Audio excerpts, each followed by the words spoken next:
Hello and welcome, this is study IQ आरंभ and I am प्रशांत झा।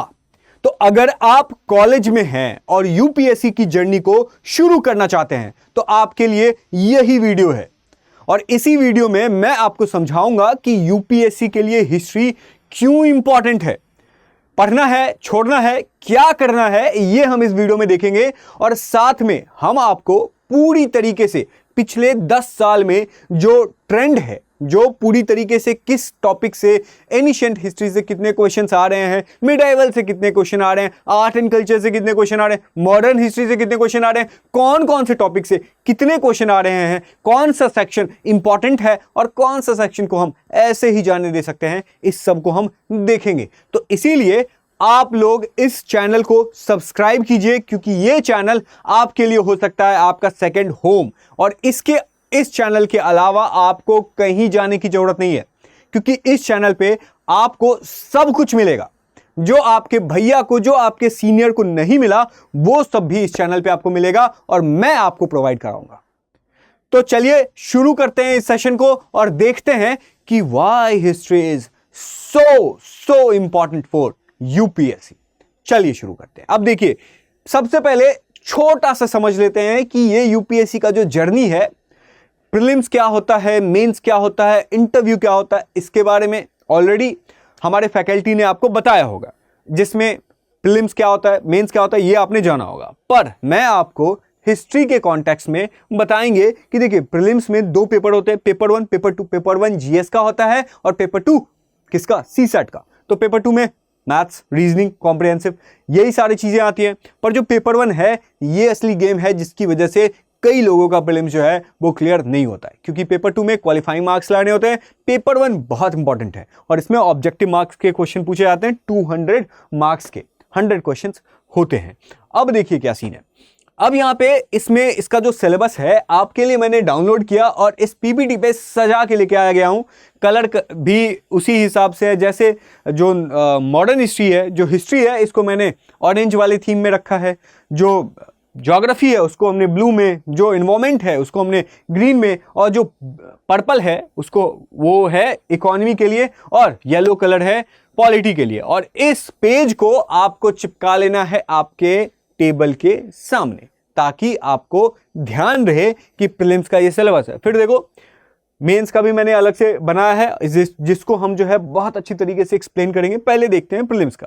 तो भैया देखिए, करंट इवेंट्स मतलब कि जो नेशनल और इंटरनेशनल इंपॉर्टेंस हैं, मतलब कि कुछ ऐसा हो गया, इजराइल ने ईरान के ऊपर अटैक कर दिया। इंटरनेशनल, नेशनल मतलब कि इंडिया में कुछ ऐसा हो गया, जैसे वर्मा जी का इंपीचमेंट चल रहा था, इलाहाबाद हाईकोर्ट के जो जज थे उनका। तो ये हो गया नेशनल और इंटरनेशनल। तो इंटरनेशनल, नेशनल के इवेंट के ऊपर में जो भी करंट इवेंट होते हैं ये पूछा जाएगा। उसके बाद हिस्ट्री आता है। अब देखिए, इसको तोड़िए, जब भी आप यूपीएससी के सिलेबस को देखिएगा ना, उसी में सब कुछ छुपा हुआ है, उसके बाहर आपको नहीं जाने की जरूरत है। इंडिया और इंडियन नेशनल मूवमेंट। अब ये जो इंडियन नेशनल मूवमेंट है, इसी के अंदर में जो है वो वाइकोम रिवोल्ट भी आ जाता है, इसी के अंदर में रिवोल्ट ऑफ 1857 भी आ जाता है, इसी के अंडर में आपसे ये जो बिहार के बहुत सारे रिवोल्ट हैं वो भी पूछ सकते हैं। उसके बाद हिस्ट्री ऑफ इंडिया में क्या आता है, तो हिस्ट्री ऑफ इंडिया एक बहुत बड़ा टर्म है, जिसके अंदर कुछ भी आ सकता है। इधर इट इज एनिशिएंट हिस्ट्री, इधर इट इज मिडाइवल हिस्ट्री, इधर इट इज मॉडर्न हिस्ट्री। अंग्रेज कैसे आए, हड़प्पन सिविलाइजेशन क्या था, उसके बाद मिडाइवल में मुगल्स क्या थे, जो तुगलक थे वो क्या थे। पर हमने देखा है कि रिसेंट ईयर्स में जो मुगल वाला पीरियड है उससे क्वेश्चन नहीं आ रहे हैं, और वो हमें उतना इंपॉर्टेंट नहीं लगता है और ध्यान भी नहीं देना चाहिए। इसीलिए हिस्ट्री में हम एनिशिएंट हिस्ट्री और मॉडर्न हिस्ट्री में देखें, वो में ज़्यादा जाएंगे। मॉडर्न हिस्ट्री जो ट्रेंड के हिसाब से उसमें कम क्वेश्चंस आ रहे हैं, पर इंपॉर्टेंट है। मॉडर्न हिस्ट्री का जो इंपॉर्टेंस है वो मेंस के लिए ज़्यादा होता है, जिसको हम देखेंगे। फिर देखिए, इंडियन एंड वर्ल्ड ज्योग्राफी, ये सारी चीज़ें आपको जो है आपके ज्योग्राफी के टीचर जो हैं, फैकल्टी जो हैं, वो आपको बताएंगे। फिर Indian polity, governance, constitution, economy में वही सोशल डेवलपमेंट, कैसे सोसाइटी का डेवलप करना है, सस्टेनेबल डेवलपमेंट क्या होता है, पॉवर्टी को कैसे मिटाएंगे। अब देखिए, जब भी आप इकोनॉमी पढ़ रहे होंगे ना, तो आप अगर इन सारे टर्म्स को देखेंगे, ध्यान देंगे, तो आप उसी हिसाब से जो है वो प्रिपेयर कर पाएंगे। उसके बाद वही general issues on environment, ecology, कि क्लाइमेट चेंज हो रहा है, कैसे बचाएंगे, बायोडाइवर्सिटी क्या होता है, क्लाइमेट चेंज क्या होता है, ठीक है, ये सारी चीज़ें। उसके बाद जनरल साइंस, जो कि 10th के लेवल का आता है, आप 12th के लेवल तक का मत पढ़िएगा। तो ये था आपका प्रीलिम्स को, जिसको आपको ध्यान से देखना है, क्योंकि आपका जो ये वाला सेगमेंट है history of India and Indian national movement, ये आपको मजा भी आएगा, लेकिन कुछ ऐसे फैक्ट्स हैं जो आपको याद भी रखने होंगे। वो चाहे आप यूपीएससी के लिए भी रख सकते हैं या फिर स्टेट पीसीएस के लिए भी रख सकते हैं। अब मेंस की तरफ आते हैं। मेंस में पहले 2 पेपर होता है, पेपर ए पेपर बी, जो कि क्वालिफाइंग होता है। एक होता है कोई भी इंडियन लैंग्वेज आप ले सकते हैं, आपका जो भी मातृभाषा है वो भी ले सकते हैं, या फिर इंग्लिश या फिर हिंदी ले सकते हैं, और उसका दूसरा पेपर जो होता है इंग्लिश होता है। उसके बाद पहला पेपर होता है एस्से, जिसके बारे में अभी डिस्कस नहीं करना है। लेकिन पेपर 2 से आपकी कहानी शुरू हो जाती है। पेपर 2 क्या होता है? जनरल स्टडीज 1, जिसको अब देखिए यहीं पे कंफ्यूजन होता है और यही चीज आपको याद करनी है। GS1 पेपर 2 होता है, ये छोड़ दो। GS1, GS2, GS3, GS4। तो अब देखिए यहाँ पे क्या होता है कि GS1 में क्या होता है? इंडियन हेरिटेज एंड कल्चर, जो इंडिया में कल्चर रहा है, ये बात कर रहा है आपका आर्ट एंड कल्चर का ये वाला पूरा सेगमेंट। उसके बाद देखिए हिस्ट्री, तो जो GS1 है ना, ऐसा नहीं है कि उसमें सिर्फ हिस्ट्री है, हिस्ट्री के साथ ज्योग्राफी भी है। उसके बाद आपको अगर शॉर्ट में लिखना है तो GS1 के सामने में आप लिख सकते हैं हिस्ट्री, ज्योग्राफी और सोसाइटी। ठीक है, हिस्ट्री में आपका एनिशियंट, मिडाइवल, मॉडर्न और आर्ट एंड कल्चर आ गया, और सोसाइटी, उसके बाद फिर ज्योग्राफी। ठीक है, ये हो गया GS1। GS2 में क्या होता है? गवर्नेंस और पॉलिटी, गवर्नेंस, पॉलिटी और इंटरनेशनल रिलेशन। ठीक है, तो जो इंटरनेशनल रिलेशन होता है वो GS3 में नहीं, GS2 में होता है। GS2 में क्या क्या होता है? पॉलिटी, गवर्नेंस और इंटरनेशनल रिलेशन। उसके बाद जो GS3 होता है, इसमें क्या क्या होता है? तो इसमें सबसे पहले एनवायरमेंट को लेकर के होता है। यहां पे हमने ज्योग्राफी देखा GS1 में, और GS3 में आप लोगों को कभी कभार लगेगा कि ये जो एनवायरमेंट है वो ज्योग्राफी के साथ आएगा, लेकिन नहीं, GS3 में होता है एनवायरमेंट, और एनवायरमेंट के साथ साथ सिक्योरिटी और डिजास्टर मैनेजमेंट। तो ये जो एनवायरमेंट और डिजास्टर मैनेजमेंट है वो GS3 में आता है। उसके साथ साथ ऑफ कोर्स कैसे सिक्योरिटी बढ़ाना है, ये सारी चीजें। उसके बाद जो जनरल GS4 आता है, उसमें एथिक्स, सारी चीजें आती हैं, और ये टोटल मार्क्स आपका 2025 में 2025 मार्क्स का आता है, क्योंकि आप 2025 से शुरुआत कर रहे हैं। नहीं, कभी भी आप शुरुआत करोगे टोटल मार्क्स 2025 का ही होता है, जिसमें आपका रिटन टेस्ट 1750 का, उसके बाद ये जो पर्सनालिटी टेस्ट है जिसको इंटरव्यू बोलते हैं, ये 275 मार्क्स का होता है, जिसको टोटल करेंगे 2025 आ जाएगा। लेकिन जो मेन गेम है वो GS1 का है, जो हमारा खेल है। मतलब ये जो पूरा आप देख रहे हैं, ये आपका हिस्ट्री का सब्जेक्ट, इतना बड़ा हिस्ट्री का सब्जेक्ट। हाँ भाई, इसको जब एक्सप्लेन करेंगे तो और भी बड़ा हो जाएगा। जैसे कि आप देखिए, Indian culture will cover the salient aspects of art forms, literature. हमारे देश में जितने तरह की पेंटिंग होती है, जितने तरह की डांस फॉर्म्स होती है, जितने तरह की लैंग्वेज होती है, लिटरेचर होती है, उस सब को ऊपर में रखा गया है। और ये इसमें आर्किटेक्चर भी है। मुगल आर्किटेक्चर अलग होगा, उसके बाद ब्रिटिश आर्किटेक्चर अलग होगा। ब्रिटिश आर्किटेक्चर को क्या बोला जाता है, आप नीचे कमेंट सेक्शन में बताइएगा अगर कोई जानता है तो। उसके बाद जो एनिशिएंट टाइम में किस तरह के आर्किटेक्चर होते थे, जो नगरा स्टाइल टेम्पल होता था, ठीक है, तो अलग अलग टेम्पल का हमने देखा है, तो वो भी आर्किटेक्चर में आएगा। उसके बाद मॉडर्न टाइम्स में किस तरह के आर्किटेक्चर बनते आ रहे हैं। जो इस्लामिक आर्किटेक्चर है उसमें भी गुंबद है, जो सिख आर्किटेक्चर है उसमें भी गुंबद है, लेकिन दोनों में डिफरेंस है। क्योंकि अभी आप लोगों को लग रहा होगा, अरे हाँ सर तो सही कह रहे हैं, इस्लाम में भी गुंबद का यूज किया जाता है, सिख में भी गुंबद का यूज किया जाता है, लेकिन दोनों सेम नहीं है। क्योंकि आप नोटिस करेंगे, अब जाके आप नोटिस कीजिएगा कि जो मस्जिद होती है उसमें सिंपल गुंबद होता है, लेकिन जो सिख धर्म में जो गुरुद्वारा होता है उसका जो गुंबद होता है उसमें एक लाइन जैसा ड्रॉ किया जाता है। ठीक है, तो ये डिफरेंस होता है, और यही चीजें आपको जो है इंडियन आर्ट एंड कल्चर में आपको पढ़ना होगा, जो कि आपका ये पहला सेगमेंट हो गया। उसके बाद दूसरा सेगमेंट जो है वो क्या है कि आपका modern Indian history from about the middle of the 18th century to the freedom. मतलब क्या है कि 18th सेंचुरी से जो हमारा है 18th सेंचुरी मतलब 1857 के रिवोल्ट के बाद, तो उसके बाद से लेके मॉडर्न टाइम्स तक का ये होगा। और इसमें इवेंट 1857 का रिवोल्ट जो है ये इवेंट में आ गया। पर्सनालिटीज गांधी जी, जवाहरलाल नेहरू जी। इश्यूज क्या क्या रहे हैं, जैसे ब्रिटिश ने हमारे ऊपर जो अत्याचार किए हैं, तो इससे ब्रिटिश को क्या फायदा हुआ, इकोनॉमिक कैसे फायदा हुआ, जो एडमिनिस्ट्रेशन था ब्रिटिश का वो हमारे देश में कैसे था, तो ये सब जो है वो इश्यूज में आ गए। तो अगर आपको हाईलाइट करना है तो आप यहाँ पे इवेंट को, पर्सनालिटीज को और इश्यूज को याद रखेंगे। उसके बाद जो फ्रीडम स्ट्रगल है इसको लेकर के अलग सेगमेंट है, मतलब कि वेरियस स्टेजेस कि हमने 1857 से पहले का रिवोल्ट कैसा होता था, उस टाइम में भी बहुत सारा होता था। जैसे हमने देखा है कि जो फ्रीडम मूवमेंट हुआ था, तो हम इसके पीछे का रीजन देखते हैं कि क्या क्या ऐसे रीजन रहे हैं। और ऐसा 1857 का रिवोल्ट पहला रिवोल्ट नहीं रहा। ये तो सावरकर जी ने बोला था कि ये पहला रिवोल्ट है, इसीलिए हमने मान लिया, लेकिन इससे पहले भी बहुत सारे रिवोल्ट हुए। तो 1857 एक मेजर ऐसा बनता है माइलस्टोन, जिससे पहले भी बहुत सारे रिवोल्ट हुए और 1857 के बाद भी हुआ। तो 1857 से पहले के रिवोल्ट जो होते थे वो क्यों, कैसे होते थे, उनका नेचर क्या था, फीचर क्या था, ये देखेंगे। फिर 1857 का उसके बाद के जो रिवोल्ट हुए हैं वो, जैसे आईएनए आता है, जैसे हमारे भगत सिंह, उसके बाद बहुत सारे ऐसे इंडियन नेशनल जो बहुत बड़े बड़े पर्सनालिटीज रहे हैं, उन्होंने कैसे जो ब्रिटेन है उसको अपोज किया है, उनको जनता के सामने में लाया है, क्यों बताया है, क्यों ऑपरेशन है, ये सब जो है उन्होंने कैसे बताया, ये सब हम देखेंगे। जैसे तिलक का मूवमेंट अलग थे, गांधी जी का सत्याग्रह का मूवमेंट था, वायलेंस के को सपोर्ट भी लोग कर रहे थे, नॉन वायलेंस को सपोर्ट करने वाले भी लोग थे। तो ये सब जो है ये वेरियस स्टेज है और उसका इंपॉर्टेंट कंट्रीब्यूशन भी जो है वो हम देखेंगे। उसके बाद यहाँ देखिए different parts of the country, मतलब इंडिया में जो अलग अलग पार्ट में हुआ था। जैसे बिहार में अलग लोटा विद्रोह हो रहा था, हाँ लोटा विद्रोह भी हुआ था।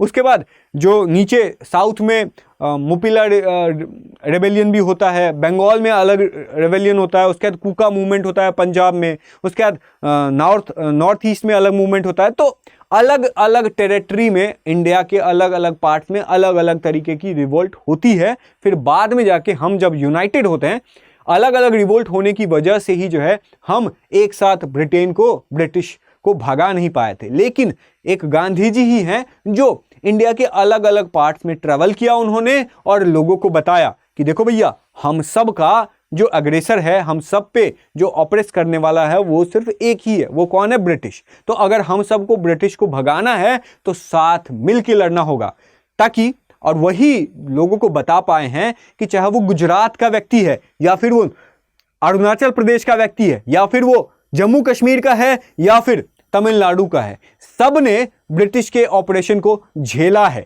इसीलिए हम सबको साथ मिलना चाहिए और ब्रिटिश के खिलाफ एक साथ एकजुट होकर के जो है आवाज उठाना चाहिए। और शायद इसी वजह से गांधी जी को फादर ऑफ नेशन बोला जाता है, क्योंकि गांधी जी ने हम सबको एक करने की कोशिश की। तो ये सारी चीजें जो है वो इसी में हम समझेंगे। उसके बाद पोस्ट इंडिपेंडेंस कंसोलिडेशन कैसे हुआ, जिसमें हम जवाहरलाल नेहरू जी का, सरदार पटेल जी का, ये इन सब का रोल देखेंगे। क्योंकि ऐसा तो है नहीं कि जो अंग्रेज अगर इंडिया से चले गए फिर उनका रोल खत्म हो गया। उसके बाद भी बहुत सारा हैदराबाद था, उसके बाद कश्मीर का इशू था, जूनागढ़ का था, जिसको जो हमारे सरदार पटेल जी थे वो इंडिया से पाकिस्तान को अलग करने के बाद जब ब्रिटेन की फोर्सेस चली गई तो फिर इंडिया की जो प्रिंसली स्टेट्स थी वो बहुत ज़्यादा विद्रोह करने लगी कि हमें इंडिया के साथ नहीं रहना है, हमें इंडिया के साथ नहीं रहना है। तो भैया छल बल और धन से जो है सरदार पटेल जी ने हमारे देश के सारे राज्यों को एकजुट किया। ये हम पोस्ट इंडिपेंडेंस में, इंडिपेंडेंस के बाद की कहानी में हम देखेंगे, जो कि उतना ज़्यादा इंपॉर्टेंट होता नहीं है। उसके बाद ऑफ कोर्स वर्ल्ड के इवेंट्स को भी हम देखेंगे, वर्ल्ड वॉर्स को भी हम देखेंगे, इंडस्ट्रियल रिवॉल्यूशन कैसे हुआ था ये भी देखेंगे, कम्युनिज्म कैसे हुआ था, नेशनल बाउंड्री को क्यों ड्रॉ किया गया, कॉलोनाइजेशन क्या था, डीकोलोनाइजेशन क्या था, पॉलिटिकल फिलॉसफी लाइक कम्युनिज्म क्या होता है, कैपिटलिज्म क्या होता है, सोशलिज्म क्या होता है, ये सब को हम देखेंगे। और ये सब आपको कौन दिखाएगा, मैं दिखाऊंगा आपको। तो इसीलिए आप हमारे साथ बने रहिए, क्योंकि ये सब जो चीज़ें जब मैं आपको बताऊंगा तो आपको मजा आ जाएगा। आज तक मैं गारंटी के साथ कहता हूं कि आपको अपने लाइफ में इतना मजा नहीं आया होगा जितना आपको ये पढ़ने के बाद आएगा। आपकी जो दिमाग की नसें हैं ना वो फटनी शुरू हो जाएगी।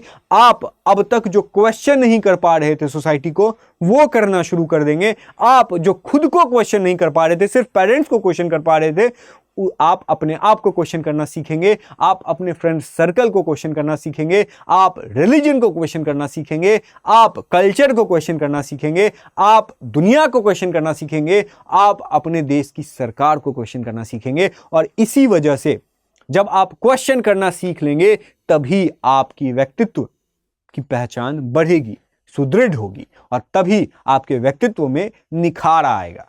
आपकी प्रिपरेशन तो चलती रहेगी, पर ये सब जब हम पढ़ते रहेंगे तो इससे हमारा प्रिपरेशन ही स्ट्रांग नहीं होगा, हमारा बेस भी स्ट्रांग होगा, हमारा पर्सनालिटी में बदलाव आएगा। और जब आप कहीं भी कदम रखेंगे तो आपके बोली से, आपके विचारों से कोई भी व्यक्ति आपको कह सकता है कि यूपीएससी का प्रिपरेशन करता है क्या। चलिए देखते हैं। अब देखिए, जनरल स्टडीज 1 में ही हिस्ट्री और ज्योग्राफी भी आता है। तो ज्योग्राफी का ये छोटा सा सिलेबस है, लेकिन अगर इसको डिटेल में देखेंगे तो बहुत बड़ा बन जाता है। खैर, ये ज्योग्राफी का नहीं, ये सोसाइटी का है। जैसे जो इंडियन सोसाइटी है क्या है, तो इंडियन सोसाइटी में हम देखेंगे ऑफ कोर्स ज्वाइंट फैमिली का स्ट्रक्चर क्या होता है, न्यूक्लियर फैमिली का स्ट्रक्चर क्या होता है, पुराने टाइम पे क्या करते थे हम, वुमेन का रोल कैसे बढ़ा है। उसके बाद ग्लोकलाइजेशन क्या होता है, ग्लोकल क्या होता है, ठीक है, ये भी हम देखेंगे यहाँ पे। डाइवर्सिटी कैसे है हमारे देश में, डाइवर्सिटी, यूनिटी इन डाइवर्सिटी क्या होता है, ये भी हम देखेंगे कि हम इतने ज़्यादा डाइवर्स हैं। और इसी में मैं आपको एक कॉन्सेप्ट बताऊंगा कि मेल्टिंग पॉट थ्योरी क्या होता है और सैलेड बॉल थ्योरी क्या होता है। थोड़ा सा अगर देख लें तो मेल्टिंग पॉट थ्योरी क्या है, वो चाइना का है कि हम क्या करते हैं, सारे डिशेस को लेके आते हैं और खिचड़ी बनाते हैं, जिसमें हमने गोभी डाला, चावल डाला, दाल डाला और भी बहुत सारी सब्जियों को डाला, और क्या किया, हमने एक डिश तैयार की जिस डिश का एक अलग टेस्ट होता है। उसमें हमें गोभी का टेस्ट नहीं आएगा, चावल का टेस्ट नहीं आएगा, दाल का टेस्ट नहीं आएगा, हमें खिचड़ी का टेस्ट आएगा। और इसीलिए उसको मेल्टिंग पॉट थ्योरी बोलते हैं कि अलग अलग तरीके के कल्चर को हमने मिला दिया और एक अलग डिश बना दिया, जिसको हम बोलते हैं मेल्टिंग पॉट थ्योरी। लेकिन एक अलग थ्योरी है जिसको बोला जाता है सैलेड बोल थ्योरी, कि वो सैलेड, टमाटर, खीरा, उसके बाद प्याज, बहुत सारे अलग अलग जो सैलेड हैं वो एक ही प्लेट में होते हैं। लेकिन जब भी आप अगर खीरे को उठाएंगे तो आपको अलग टेस्ट आएगा, टोमेटो को उठाएंगे तो अलग टेस्ट आएगा, उसके बाद प्याज को उठाएंगे अलग टेस्ट आएगा। तो सबका अलग अलग टेस्ट ही आएगा, खिचड़ी की तरह एक टेस्ट नहीं आएगा। लेकिन वो सब अलग अलग टेस्ट होने के बावजूद भी एक ही प्लेट में है। इसी को बोला जाता है सैलेड बोल थ्योरी। तो जो मेल्टिंग पॉट थ्योरी है वो कहाँ है, वो है आपको चाइना में। जो मेल्टिंग पॉट थ्योरी है वो है आपको यूएसए में।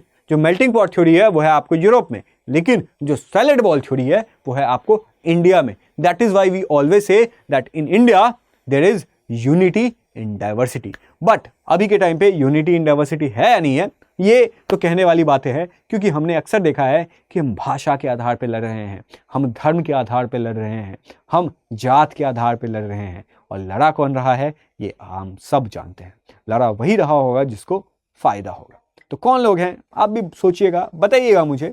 और इन सब चीज़ों से निकलना कैसे है, सॉल्यूशन क्या है, तो ये सब चीज़ों को भी हम यहाँ पे देखेंगे। फिर ग्लोबलाइजेशन का इफेक्ट क्या हुआ, जब दुनिया ग्लोबलाइज हुई उससे पहले की दुनिया कैसी थी, जब ग्लोबलाइजेशन हुआ तो इसके फायदे क्या क्या हुए और नुकसान क्या हुआ। क्या हम आलू पराठा की जगह बर्गर खाने लग रहे हैं, या फिर आलू पराठा का अलग रोल है, बर्गर का अलग रोल है। पहले सिर्फ आलू पराठा खाते थे, अब बर्गर भी खा रहे हैं। पहले शादियों में सिर्फ दूल्हा दुल्हन होते थे, फिर जाकर के बैंड बाजा आ गया। तो अभी तो खैर और भी ज़्यादा डेवलप्ड हो गया, बट ये सब क्या है, ये सब इम्पैक्ट पड़ रहा है किस चीज़ का, ग्लोबलाइजेशन का। ठीक है, उसके बाद सोशल एम्पावरमेंट की भी बात करेंगे हम, कम्युनलिज्म की भी बात करेंगे। ये कम्युनिज्म नहीं है, ये कम्युनलिज्म है, जिसमें हम रिलीजन के एस्पेक्ट्स को भी देखेंगे कि एक्सट्रीमिस्ट लोग कौन लोग होते हैं। उसके बाद जनरल स्टडीज़, ये आपका इंडियन ज्योग्राफी है, जिसको अलग तरीके से आपको बताया जाएगा अलग फैकल्टी के द्वारा, या अगर मेरे को बताया जाएगा तब तो मज़ा ही आ जाएगा। अब देखिए यहाँ पे जो एनिशिएंट हिस्ट्री है पिछले 10 साल में, 25 की बात नहीं कर रहा हूँ मैं, 25 से पहले की अभी हम देखेंगे। उसके बाद 25 के क्वेश्चन पेपर को हम एक अलग सेशन में बहुत अच्छे से डिटेल के साथ एक्सप्लेन करेंगे, ताकि आपको आइडिया लग सके कि पहले के कंपैरिजन में अब जो है वो क्वेश्चन कैसे चेंज हो रहा है। फिलहाल हम देखते हैं कि जो पिछले 10 साल को अगर मैंने एनालाइज किया है तो हमने देखा है कि टोटल क्वेश्चन एनिशिएंट हिस्ट्री से 16 क्वेश्चन आते हैं, जिसमें इंडस वैली सिविलाइजेशन से 3 क्वेश्चंस, मौर्य से या अशोका से जो है वो 5 क्वेश्चन, ठीक है, गुप्ता से 4 क्वेश्चन, सिग्निफिकेंट प्लेसेस से 4 क्वेश्चन। मतलब क्या है, मतलब ये है कि जो मौर्यंस थे, जो अशोका, मौर्यंस में ही जो अशोका का जो पीरियड था वो बहुत इंपॉर्टेंट हो जाता है, और गुप्ताज भी बहुत इंपॉर्टेंट हो जाता है, क्योंकि अकेले गुप्ताज से 4 क्वेश्चंस आए हैं। तो जब भी आप एनिशिएंट हिस्ट्री पढ़ेंगे तो पढ़ना तो आपको पूरा पड़ेगा, लेकिन ध्यान किस पे रखना पड़ेगा, इंडस वैली सिविलाइजेशन पे। हड़प्पन से पूछता है क्या, पूछता है, लेकिन यहाँ पे दिया नहीं हुआ है, मतलब पूछता होगा लेकिन सबसे ज्यादा क्वेश्चन किससे आया, इंडस वैली सिविलाइजेशन से। तो हम इंडस वैली सिविलाइजेशन को अच्छे से पढ़ेंगे, मॉडर्न पीरियड को अच्छे से पढ़ेंगे, गुप्ताज को अच्छे से पढ़ेंगे। क्या इतना में ही एंशिएंट हिस्ट्री खत्म हो गया? बिल्कुल नहीं, ये सब है। उसके बाद मिडाइवल में देखिए, अर्ली मिडाइवल किंगडम से 4 क्वेश्चन पूछे जाते हैं, दिल्ली सल्तनत से 3 क्वेश्चन, दिल्ली सल्तनत में कौन, खिलजी जो आते हैं उनसे 3 क्वेश्चन, रीजनल किंगडम से जो विजयनगर किंगडम हो गया, बहमनी किंगडम हो गया, ये सब से 2 क्वेश्चन। उसके बाद मुगल पीरियड से 4 क्वेश्चन आते थे, भक्ति सूफी मूवमेंट से 2 क्वेश्चन, टर्मिनोलॉजी से जो है अलग तरीके के जो टर्म्स होते थे उनसे 6 क्वेश्चंस, और बहुत तरीके के टर्म्स होते हैं, ये सबसे ज़्यादा दिमाग खराब करेगा आपका, लेकिन आप सारे टर्म्स को याद नहीं कर पाएंगे। Miscellaneous 2 questions. उसके बाद जो आर्ट एंड कल्चर का जो है सेगमेंट, वो है कि बुद्धिज्म जैनिज्म इतना इंपॉर्टेंट है। टोटल अगर सबसे ज़्यादा किसी में क्वेश्चन आ रहा है तो आर्ट एंड कल्चर में ही और मॉडर्न हिस्ट्री में। देखिए आर्ट एंड कल्चर से 63 क्वेश्चन और मॉडर्न हिस्ट्री से 65 क्वेश्चन, लेकिन अगर बोला जाए कि आर्ट एंड कल्चर को ज़्यादा अच्छे से पढ़े या मॉडर्न को, तो हम बोलेंगे मॉडर्न को। रीजन इसके पीछे क्या है कि आर्ट एंड कल्चर से कई क्वेश्चन ऐसे पूछे जाते हैं। देख लीजिए मिसलेनियस 16 क्वेश्चन है, मतलब इसको किसी सेगमेंट में आप नहीं रख सकते हैं। तो मिसलेनियस यहाँ पे 16 है, यहाँ पे देख लीजिए मिसलेनियस कितने क्वेश्चन है, 5 क्वेश्चन है। मतलब यहाँ पे कई बार ऐसे क्वेश्चन पूछे जाते हैं जिसका न सर होता है न पैर होता है, लेकिन वो पूछे जाते हैं क्योंकि यूपीएससी कि जो क्वेश्चन को सेट करते हैं वही नहीं चाहते हैं कि बच्चा जो है क्वेश्चन उसको सॉल्व करे, नहीं तो यूपीएससी का जो कट ऑफ है वो नीचे गिर जाएगा। इसी वजह से बुद्धिज्म जैनिज्म से 13 क्वेश्चन, मतलब क्या है इससे कि सबसे ज्यादा इंपॉर्टेंट कौन सा सेक्शन है, कौन सा टॉपिक है, तो हमारा बुद्धिज्म जैनिज्म। आर्किटेक्चर के ऊपर में 6, मतलब नगरा स्टाइल, द्रविड़ा स्टाइल, ठीक है, ये सारे टॉपिक्स हो गए। म्यूजिक से 2 क्वेश्चन, डांस से 2 क्वेश्चन। इसमें पता है आप जब पढ़ोगे ना तो आपके सारे 8 फॉर्म्स आपको क्लियर हो जाएंगे। आप जब लोगों के पास जाएंगे ना, अब जब कथक के बारे में बता रहे होंगे, जब आप कथकली के बारे में बता रहे होंगे, ठीक है, जब आप मोहिनीअट्टम के बारे में बता रहे होंगे, जब आप गाने के अलग अलग फिलॉसफी कि दीपक राग क्या होता है, उसके बाद जो शाम के टाइम पे अलग म्यूजिक बजाया जाता है, उसके बाद सुबह के टाइम पे अलग म्यूजिक बजाया जाता है, तो ये सब आपको पता चल पाएगा। आपका पूरा लाइफस्टाइल जो है वो आर्ट एंड कल्चर की वजह से चेंज हो जाएगा। आपका जो देखने का नजरिया है अपने सोसाइटी को, ये चेंज हो जाएगा। आप जब अभी जनरली जैसे आप क्वेश्चंस करते हो तो क्वेश्चंस करने के तरीके भी आपके चेंज हो जाएंगे। यहाँ पे पेंटिंग 4 आ जाएगा, लिटरेचर से 12 क्वेश्चंस आते हैं, फिलॉसफी से 1 क्वेश्चन आते हैं, इंपॉर्टेंट प्लेसेस और मिसलेनियस। तो ये आपका आर्ट एंड कल्चर का सेगमेंट रहा है। मुझे ऐसा लगता था जब मैंने यूपीएससी की प्रिपरेशन को शुरू किया था, उससे पहले मुझे लगता था कि सबसे ज़्यादा बोरिंग जो सेक्शन होगा वो आर्ट एंड कल्चर का होगा। लेकिन जब आर्ट एंड कल्चर को आप पढ़ना शुरू करेंगे, जब आप प्रथित समुत्पाद पढ़ना शुरू करेंगे बुद्धिज्म का, जब आप शादवाद पढ़ना शुरू करेंगे, जब आप अच्छे से डिटेल में जानेंगे अपने इंडियन कल्चर को, फिर आपको इंडियन होने के ऊपर में बहुत ज़्यादा गर्व होगा।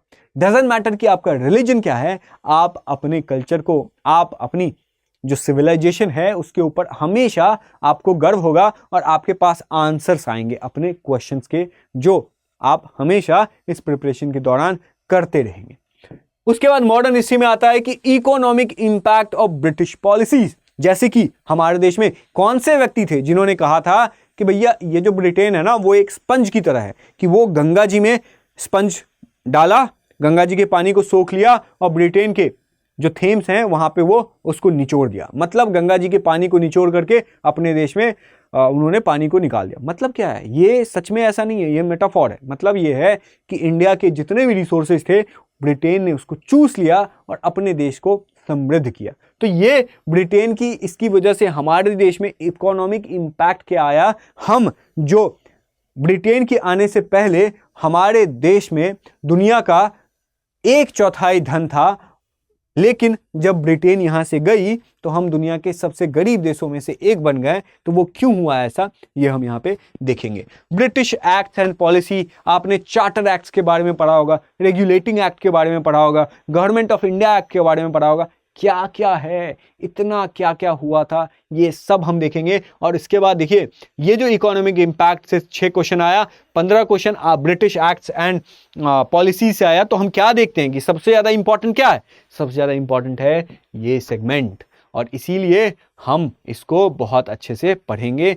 गांधीयन फेज से 8 क्वेश्चन आया, स्वदेशी मूवमेंट से 5 क्वेश्चन आया, ट्रांसफर ऑफ पावर से 3 क्वेश्चन आए। ट्रांसफर ऑफ पावर क्या होता है कि जब ईस्ट इंडिया कंपनी थी और उसके बाद ब्रिटिश गवर्नमेंट आती है, ब्रिटिश रूल होता है, और उसके बाद ब्रिटिश रूल के बाद जब इंडिया आज़ाद होता है, तो उस टाइम का क्वेश्चन है। सोशियो रिलीजियस मूवमेंट के ऊपर भी 5 क्वेश्चन है, ठीक है। इसमें अलग अलग तरीके की इस्लाम में क्या क्या सोशियो रिलीजियस मूवमेंट आया, ठीक है, ये देखेंगे। हिंदुइज्म में भक्ति मूवमेंट में क्या क्या ऐसा हुआ, सिखिज्म में क्या क्या जो है वो रिफॉर्म्स आए, ये सब हम यहाँ पे देखेंगे। पीजेंट रिवोल्ट के बारे में देखेंगे, ट्राइबल रेवेलियंस के बारे में देखेंगे, जैसे कि ये झारखंड के जो मुंडा रिवोल्ट है, बिहार के जो चेरो रिवोल्ट है, सिद्धो कान्हो चांद के बारे में हम सब देखेंगे। तो ये सारी जो है वो ट्राइबल पीजेंट रिवोल्ट है, जिसको लेकर के 2 क्वेश्चन आता है, इसीलिए हम उतना ज़्यादा डिटेल में यहाँ पे जाएंगे नहीं, लेकिन पढ़ेंगे, ऑफकोर्स पढ़ेंगे। लेफ्ट मूवमेंट मतलब जो कम्युनिज्म का उदय होता है, फिर खत्म होता है, कैसे होता है। उसके बाद जो पर्सनालिटी बेस्ड है, उससे भी 6 क्वेश्चन आते हैं। पर्सनालिटी बेस्ड मतलब गांधी जी के ऊपर, नेहरू जी के ऊपर, अंबेडकर जी के ऊपर, ठीक है, तो इन सब के ऊपर भी क्वेश्चंस आते हैं। क्रोनोलॉजी के ऊपर भी क्वेश्चंस आते हैं कि मतलब आपको दिया रहेगा कि पहले चंपारण हुआ, या फिर पहले अहमदाबाद हुआ, या फिर पहले स्वदेशी मूवमेंट हुआ, पहले बंगाल का विभाजन हुआ, या पहले स्वदेशी मूवमेंट हुआ, पहले सूरत रिवोल्ट, सूरत जो लखनऊ पैक्ट होता है, या पहले जिन्ना की 13 पॉइंट्स आते, 14 पॉइंट्स आते हैं, जो भी आते हैं। तो ये सारी चीज़ें हैं। एडवेंट ऑफ यूरोपियंस, जो पोर्चुगीज आए थे, फिर डच आए थे, फिर ब्रिटिशर्स आए थे, फ्रेंच आए थे, फिर फ्रेंच और ब्रिटेन में एंग्लो कर्नाटिक वॉर होता है। तो ये सब जो है वो हम यहाँ पे देखेंगे, और इसी से हम यहाँ पे एनालाइज कर पाएंगे कि कौन सा इंपॉर्टेंट है। जैसे कि आप जब हिस्ट्री स्पेक्ट्रम पढ़ेंगे या एनसीईआरटी पढ़ेंगे, तो इसमें एडवेंट ऑफ यूरोपियन से आपका मॉडर्न हिस्ट्री शुरू होगा, लेकिन क्या हमें उतना ज़्यादा ध्यान देना है? 4 ही क्वेश्चन आते हैं, इसीलिए उतना, और 4 क्वेश्चन आते हैं और इतना सारा वहाँ पे इंफॉर्मेशन है। एल्बर्ट कुकी क्या होता है, उसके बाद अलग अलग तरीके का डच का गवर्नर आता है, फ्रांस का गवर्नर आता है, डुप्लेक्स आता है, सबका अलग अलग पॉलिसी दिया हुआ है। तो सबको हमें नहीं देखना है, बस एक बार ध्यान देना, स्टोरी समझना, आगे बढ़ जाना। तो ये था आपका पूरा सेगमेंट, जिसमें देखिए एनिशिएंट हिस्ट्री से 16 क्वेश्चन, मिडाइवल से 28, आर्ट एंड कल्चर से 63 और मॉडर्न हिस्ट्री से 65। इसीलिए आप देखते होंगे कि ये जो पोर्शन है मॉडर्न हिस्ट्री इतना ज़्यादा इंपॉर्टेंट होता है, और इसीलिए मैं हमेशा सजेस्ट करता हूँ कि आप अगर क्वेश्चंस को एनालाइज कर रहे हैं, जो कि करना चाहिए, तो आप उसी के अकॉर्डिंग पढ़ना भी शुरू कीजिए। लेकिन पहली बार आपको पूरा सिलेबस एक एक चीज के साथ मैं यहाँ पे बताऊंगा, और साथ में जो हम शुरू करेंगे वो कैसे शुरू करेंगे अभी तो ये डिस्कस किया। उसके बाद अगली वीडियो में मैं आपको पूरा हिस्ट्री हाँ पूरा हिस्ट्री एक ही वीडियो में बता दूंगा। ऐसा तो नहीं है कि सारा पोर्शन बता दूंगा, लेकिन नहीं, Harappan civilization, Indus valley civilization, modern period, उसके बाद क्या आया, मिडाइवल पीरियड कैसे शुरू हुआ, मॉडर्न हिस्ट्री कैसे शुरू हुआ, सब कुछ एक क्रक्स में मैं आपको बता दूंगा, ताकि आपको आइडिया लग जाएगा कि अगर हिस्ट्री पढ़ रहे हैं तो इसमें क्या क्या चीज पढ़ने वाले हैं, वो सिर्फ एक सेशन में। तो अगर आपको वो वीडियो चाहिए तो नीचे कमेंट कीजिए, और इस वीडियो को लाइक कीजिए, शेयर कर दो अपने दोस्तों के साथ, और चैनल को सब्सक्राइब करना ना भूलें, क्योंकि ये स्टडी IQ आरंभ जो है उसी से आपके यूपीएससी जर्नी का भी आरंभ होगा। तो मैं था आपके साथ प्रशांत झा। बाकी अगर आप मेरे से कांटेक्ट करना चाहते हैं तो आप, ये मेरा यूजर आईडी है आस्क प्रशांत 03, जिसके थ्रू आप टेलीग्राम और इंस्टाग्राम पे मुझसे कनेक्ट कर सकते हैं, जुड़ सकते हैं। ये अभी क्रिएट किया, पता नहीं क्रिएट हुआ या नहीं, बट हाँ इंस्टा पे है, आप कनेक्ट कर सकते हैं। तो फिर मिलते हैं आपसे नेक्स्ट वीडियो में, तब तक के लिए थैंक यू सो मच और कीप लर्निंग।